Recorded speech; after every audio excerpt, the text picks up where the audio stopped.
21, il est 13 h à Abidjan. Merci d'être avec nous. Voici les titres.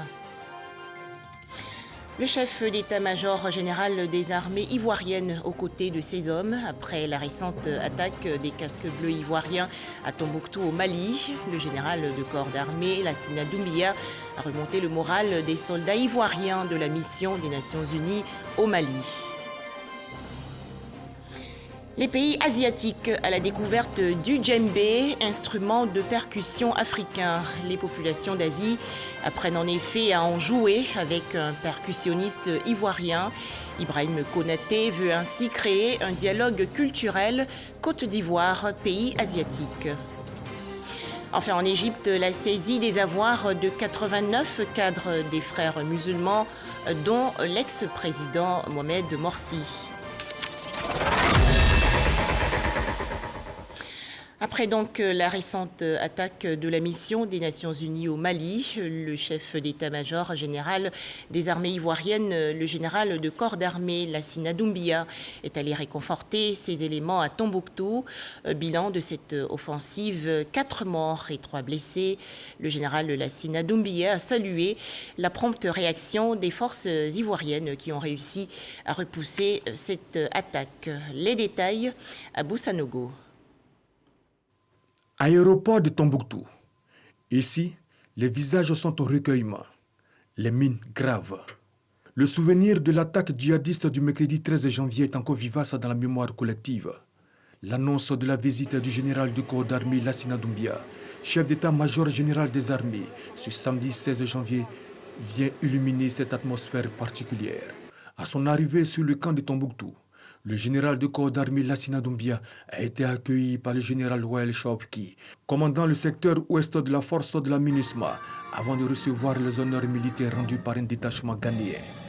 Sur le récit des circonstances de l'attaque du convoi de la compagnie ivoirienne en mission de reconnaissance, le commandant du bataillon ivoirien, le lieutenant-colonel Kwame Jean-Marie, a révélé le caractère particulièrement violent de l'affrontement. L'on retiendra que ce n'est pas la supériorité tactique et capacitaire qui était l'ennemi ce jour-là, mais plutôt la perfidie, la traîtrise et la lâcheté. L'on note également la prompte réaction des forces ivoiriennes qui ont réussi à repousser cette attaque complexe sous des feux nourris pendant plus d'une heure avant l'arrivée des renforts et des secours.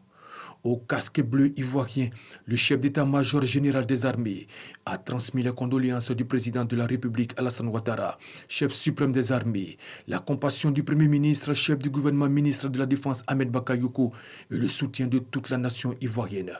Aux soldats, il a demandé de tenir bon, car engagé dans un combat qui est noble et juste, adresse au cours de laquelle il a indiqué à ses hommes que les meilleures unités ne sont pas celles qui ne perdent pas d'hommes sur le terrain.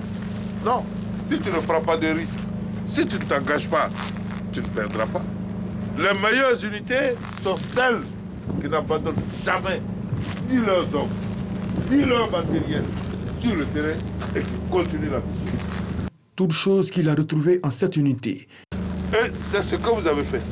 Être capable de sécuriser sa zone, être capable de s'organiser pour procéder à l'évacuation des blessés, pour procéder au ramassage des morts, être capable ensuite, sans paniquer, de s'installer en base temporaire, reprendre la mission.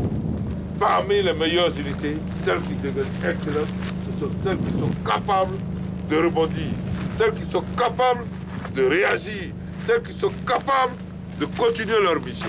L'ambassadeur de la Côte d'Ivoire au Mali, Cheikh Bakayoko, a félicité l'ensemble du bataillon pour le sens élevé du devoir et du professionnalisme unanimement reconnu et apprécié des acteurs présents sur le théâtre malien. Je voudrais vous réaffirmer le soutien des autorités ivoiriennes pour la mission que vous menez. Nous savons que c'est une mission assez difficile, assez délicate, et l'engagement que vous avez pris est à saluer. Au cours de cette visite, le général Lassina Doumbia a inspecté les installations du bataillon ivoirien pour s'assurer que ces hommes évoluent dans un environnement propice et disposent de bonnes conditions de vie et de travail. Puis suivra une visite aux blessés légers qui sont sortis indemnes de l'attaque internés à l'hôpital du niveau 2 du camp de Tombouctou. Les 3 blessés graves ont été pris en charge à l'hôpital militaire de Dakar, où leurs vies sont hors de danger. L'officier général a eu le mot de réconfort pour chacun.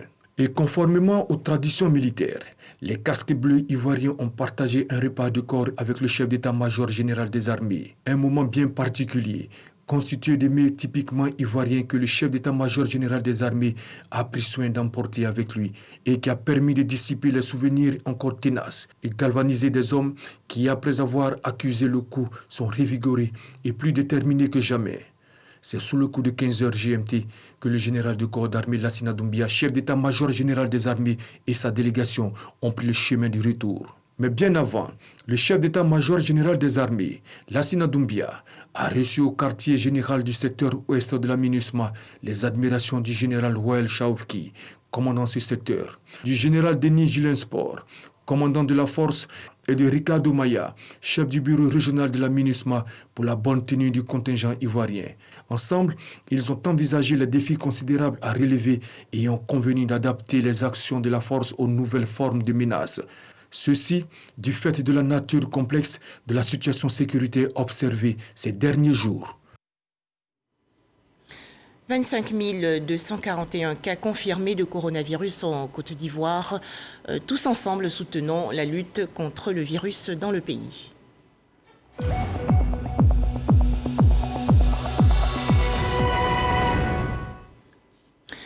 213 nouveaux cas de maladie à coronavirus enregistrés hier en Côte d'Ivoire par le ministère de la Santé et de l'Hygiène publique.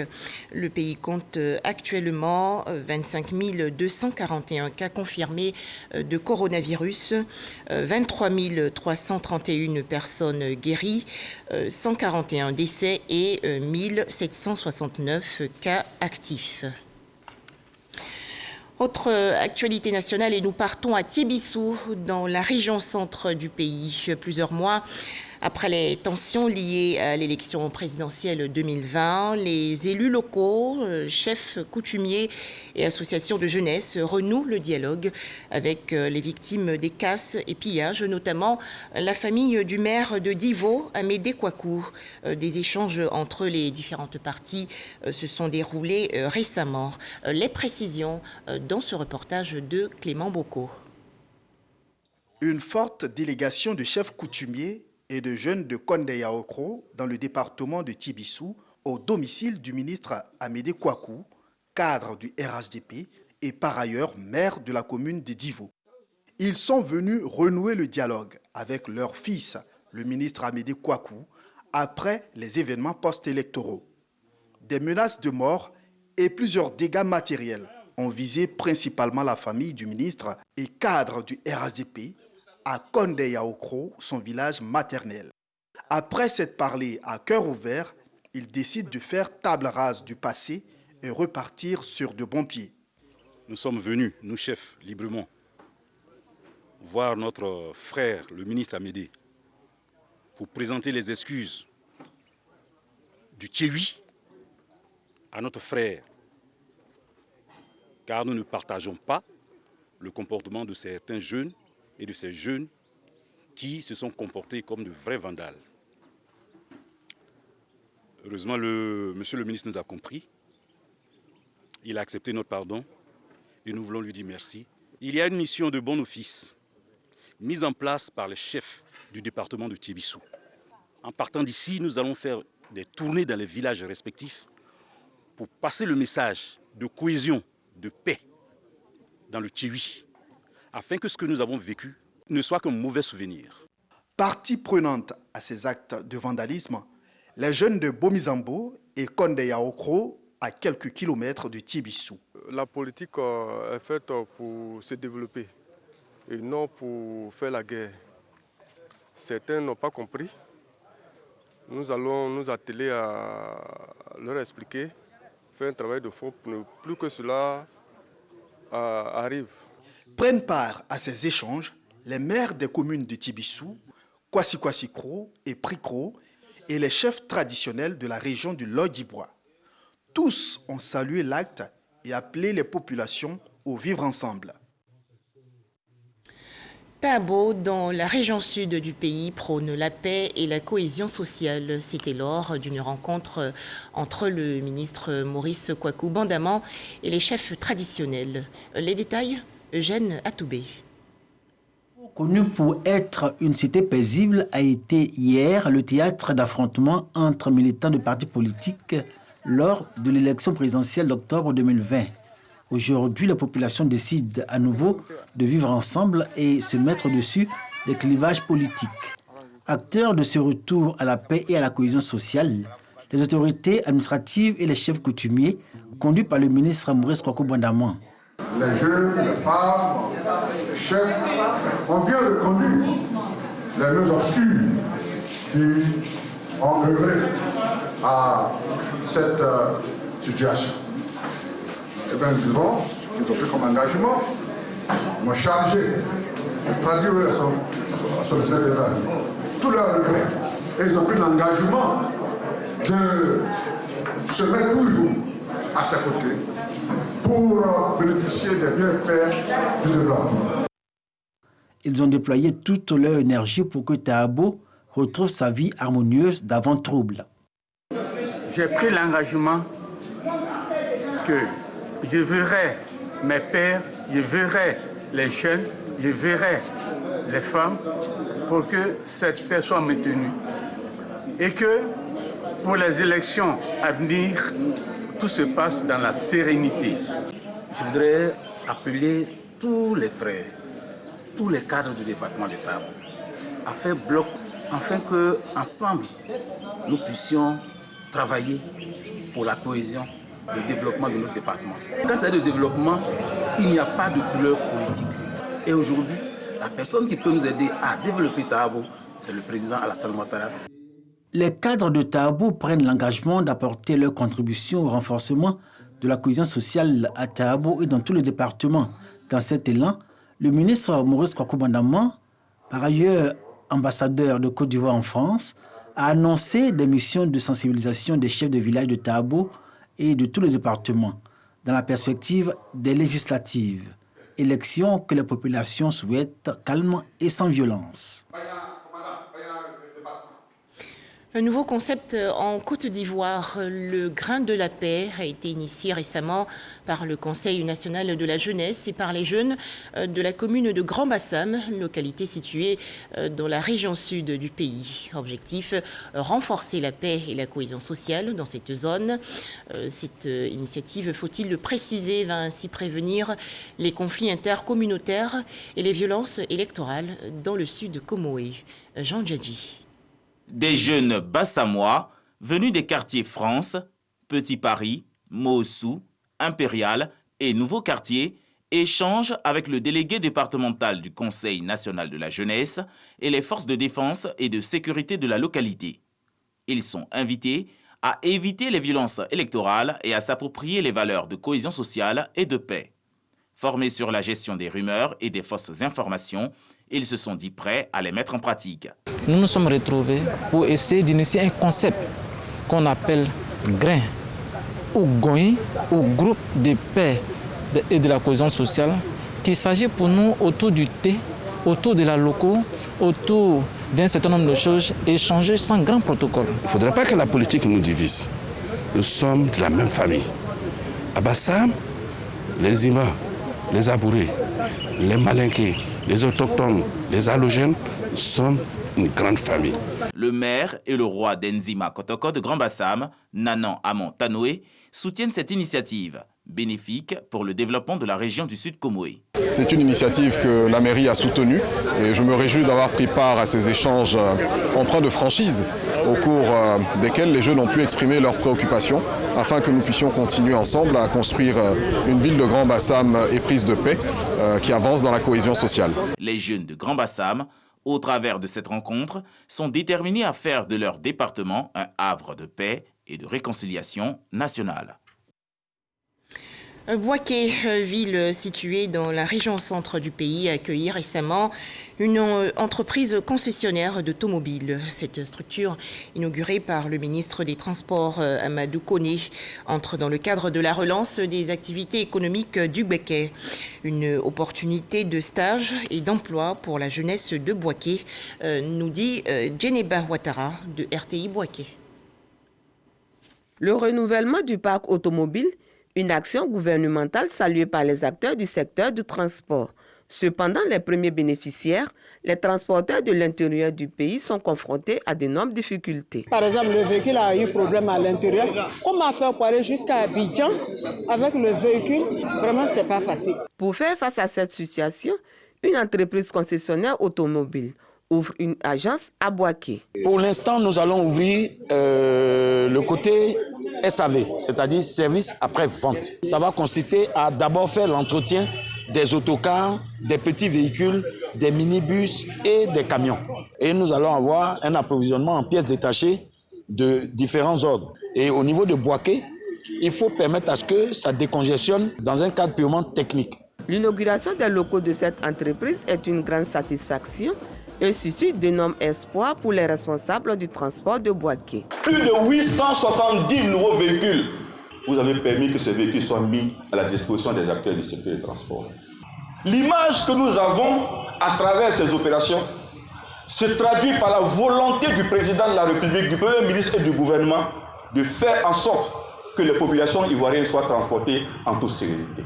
Le ministre des Transports encourage les responsables de cette société concessionnaire d'automobiles et invite d'autres opérateurs économiques à leur emboîter le pas. Contribuer avec le gouvernement à ce que Bouaké, deuxième ville du pays, attire à nouveau. Et nous sommes très heureux que ce acte-là soit posé. Et profiter pour lancer un appel à tous les investisseurs, à tous les opérateurs économiques, pour leur dire que Bouaké leur tend les bras. Pour les autorités et cadres de Bouaké, la présence de l'entreprise concessionnaire d'automobiles est une opportunité d'emploi et de stage pour la jeunesse. Allons maintenant à la découverte d'une activité qui va booster l'économie de Ouangolo-Dougou dans la région nord du pays. Il s'agit de la transformation de la graine de coton en aliment de bétail et en huile végétale. Les précisions, Kader Sogodogo de RTI Bouaké. Une unité industrielle vient de voir le jour à Ouangolo-Dougou, la toute première de la ville aux deux frontières. Elle est spécialisée dans la fabrication d'aliments de bétail à partir de la graine de coton. Elle développe également en son sein la production d'huile végétale toujours à partir de la graine de coton. Tous les matins, Bachirou arrive sur les lieux pour veiller au bon fonctionnement de l'usine. Parti pour des études en informatique au Maroc, après l'obtention de son diplôme, il décide de regagner la Côte d'Ivoire, notamment Ouangolo-Dougou, pour monter, avec le soutien financier de son père, l'usine.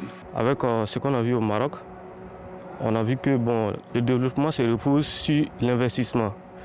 Donc j'ai vu qu'il y a le besoin qui se fait sentir au niveau du nord ici en Côte d'Ivoire. Il y a beaucoup d'éleveurs qui viennent, qui demanderaient les aliments de bétail. Donc on a essayé de mettre le projet en marche pour pouvoir répondre aux besoins des éleveurs. L'objectif est clair. Avec la matière première disponible sur place, créer des richesses et aider à réduire l'épineux problème du chômage. L'investissement se tourne autour de 2 milliards et quelques. On emploie près de 250 jeunes qui sont des contractuels. Et puis on prévoit jusqu'à 1000 jeunes pour pouvoir soulager la population. Ils vont ouvrir ici à Ouangolo, donc on est venu déposer les dossiers. Donc un jour, le patron m'a appelé de venir travailler. Aujourd'hui, ça va.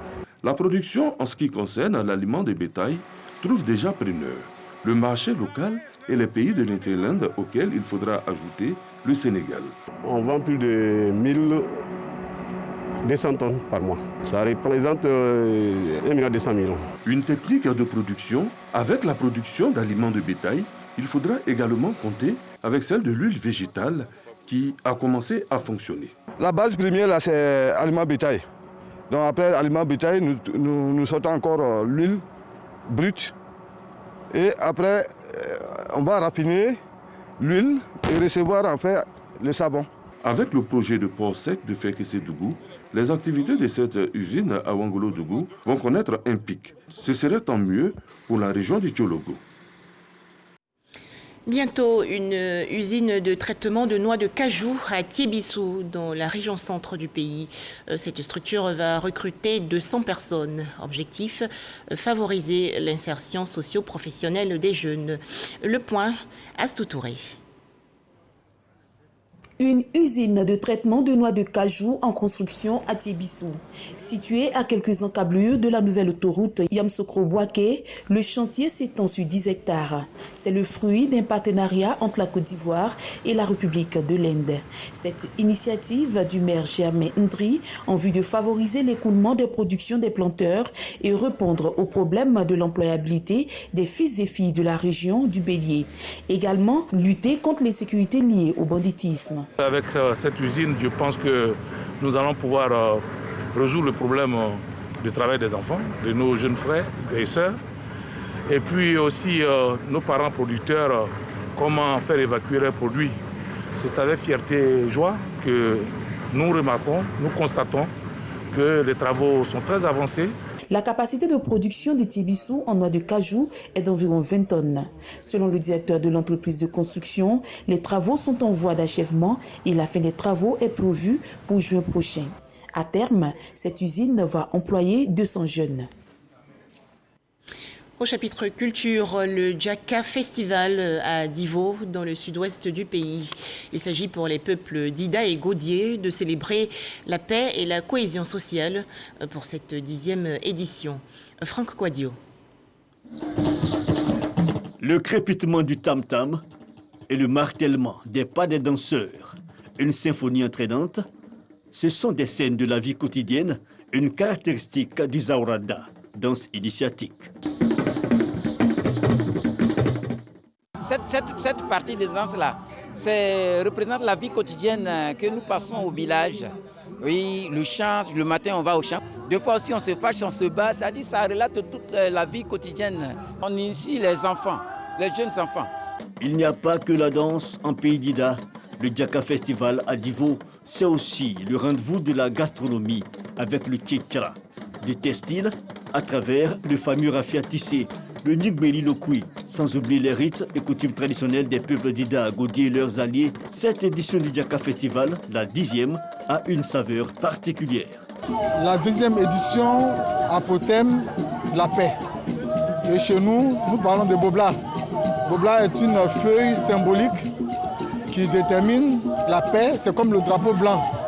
Au regard de l'actualité politique, socio-économique, nous avons pensé que prôner la paix entre nous en Côte d'Ivoire, c'était important. C'est pour cette raison que nous avons opté pour ce thème, la paix.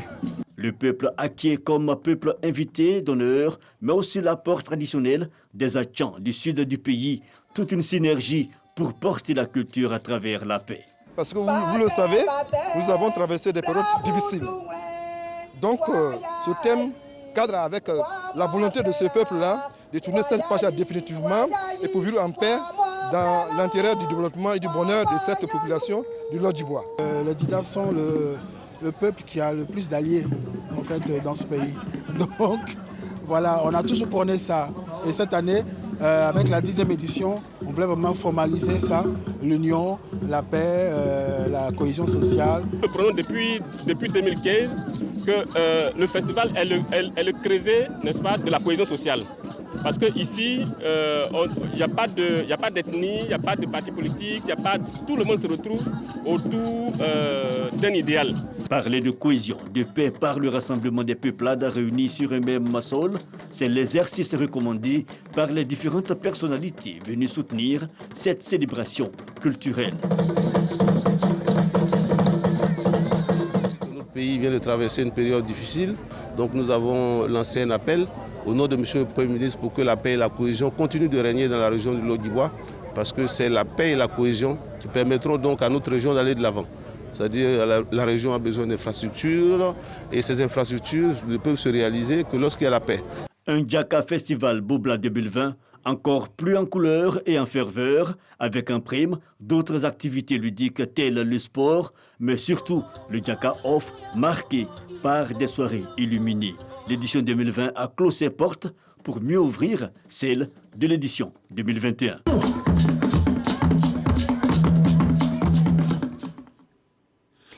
Deuxième titre de ce journal, le djembé, instrument de percussion africain promu au Japon et en Corée du Sud. C'est un percussionniste ivoirien qui l'enseigne aux populations asiatiques. Ibrahim Konaté, c'est son nom, veut ainsi créer un dialogue culturel entre la Côte d'Ivoire et les pays d'Asie. Découvrons-le avec Issaïeo.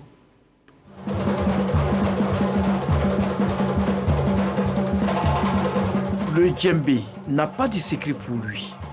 Issu d'une famille jouant à merveille cet instrument, Konaté Ibrahim, dit Ibé, est un digne ambassadeur de la culture ivoirienne en Asie. C'est depuis son bas âge qu'il se familiarise avec la percussion.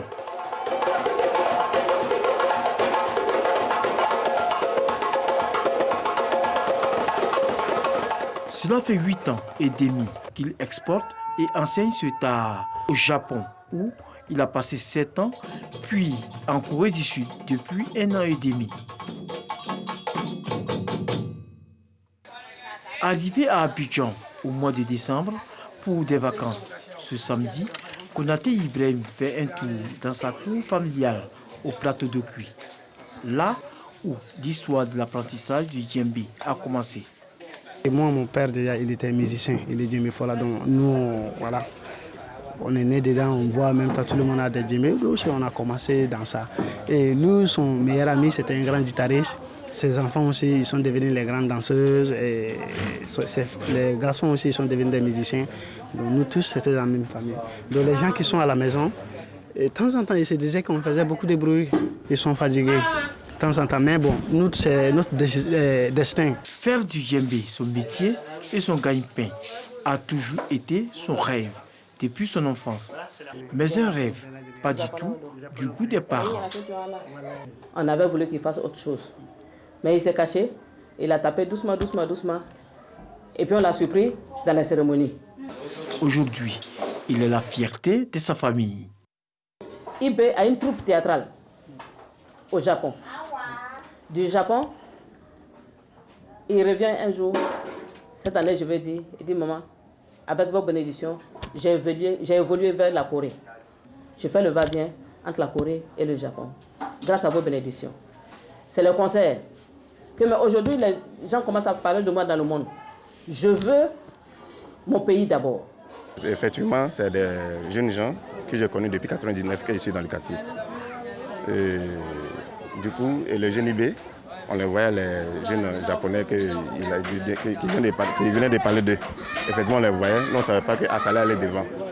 Et voilà, aujourd'hui, on est fiers de les voir. C'est dans l'animation de mariage que Ibé se fait une notoriété. Et c'est sur cette rue du Dokui qu'il jouait avec son groupe avant son départ pour le continent asiatique.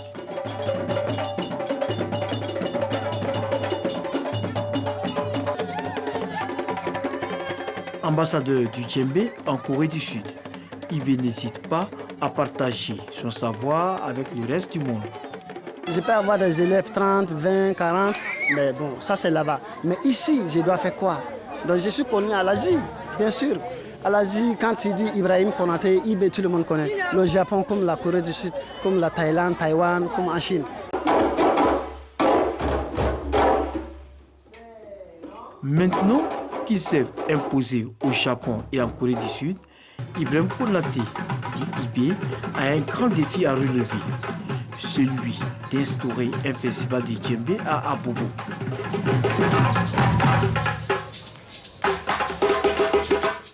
Pour cela, il compte sur le soutien des pouvoirs publics. Un festival qui permettra de développer et favoriser l'échange culturel entre la Corée du Sud et la Côte d'Ivoire.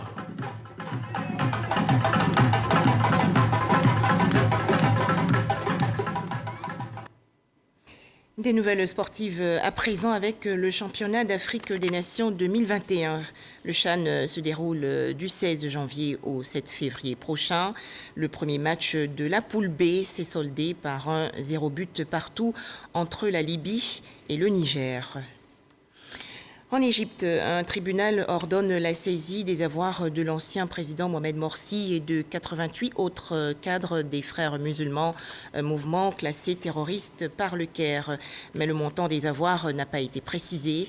À noter que ce n'est pas la première saisie du genre à être effectuée en vertu d'une loi adoptée en 2018 sur l'organisation et la gestion des avoirs de terroristes et autres groupes armés. Enfin, les États-Unis et la France appellent à la libération de Alexei Navalny, l'opposant russe de retour en Russie après plusieurs mois de convalescence en Allemagne où il se remettait d'une tentative d'empoisonnement, a en effet été arrêté hier dès son arrivée à l'aéroport de Moscou. Selon les services pénitentiaires russes, Alexei Navalny va rester en détention jusqu'à la décision du tribunal sur son cas. Merci de votre attention. Très belle semaine à tous.